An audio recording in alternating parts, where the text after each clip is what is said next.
Pinag-aaralan ng Department of Transportation ang ilang pagbabago sa EDSA busway kasunod ng mga nahuhuling pasaway roon tulad na lang ng isang SUV na gumamit ng peking plakang pang-senador. Balita hatid ni Joseph Morong. Ang driver ng kontrobersyal na puting luxury vehicle na ito nagpaliwanag sa Land Transportation Office na masakit daw ang kanyang tiyan at nagmamadali nung linggo ng gabi kaya siya pumasok sa northbound lane ng EDSA busway. Pero sa kuha ng CCTV ng MMDA, hindi naman mabigat ang trapiko sa mga oras na yon sa labas ng busway. Pinatawa na ng 9,000 pisong multa ang driver. Sabi ni Transportation Secretary Jaime Bautista, iniimbestigahan nila ang insidente para alamin kung may dagdag pang pananagutan. Gamit ng SUV ang Protocol Plate 7 na pang-senador.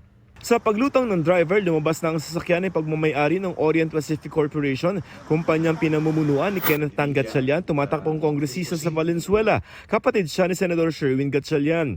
Kapatid niyo po ba yan or sa brother niyo yung sasakyan? Andun na sa LTO yung mga documents no? So iwan na lang natin sa LTO. Posible po kayang sa inyo yung plane pero nagamit lang po ng kapatid. Iwan na lang natin sa LTO, guys. Sa isang pahayag, sinabi ni Gatchalian na hindi niya kinukonsinti ang ginawang traffic violation ng Orient Pacific Corporation. Balak magpatawag ng pagdinig tungkol sa issue si Senador Raffy Tulfo, chairman ng Senate Committee on Public Services. Ang DOTR naman pinag-aaralan ng ilang pagbabago sa EDSA busway lalo tila nagiging takaw pasaway ito sa mga gustong tumakas sa traffic sa EDSA. Isa na riyan ang pagbabawas sa mga ini-isyong protocol plates sa mga opisyal ng gobyerno.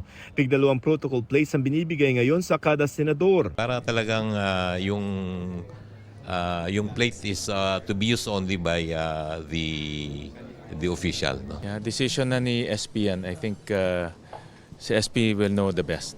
Pinag-iisipan rin ng Department of Transportation na baligtarin ang daloy ng EDSA Bus Carousel. Halimbawa, sa halip na kasabay yung EDSA Bus Carousel na mga pa-northbound na sasakyan, gagawin itong salungat o patimog. Ito raw ay para maging iwas pasaway ang carousel. Para talagang exclusive na lang yung busway for the buses, no? For public utility vehicles. Tapos yung pintuan ng bus na sa right side din, no? So meron ding mga safety considerations, no? Kinakausap na nila ang mga kumpanya na nag-ooperate ng busway at maaaring magkadesisyon kung itutuloy ito bago matapos ang taon. Joseph Morong nagbabalita para sa GMA Integrated News.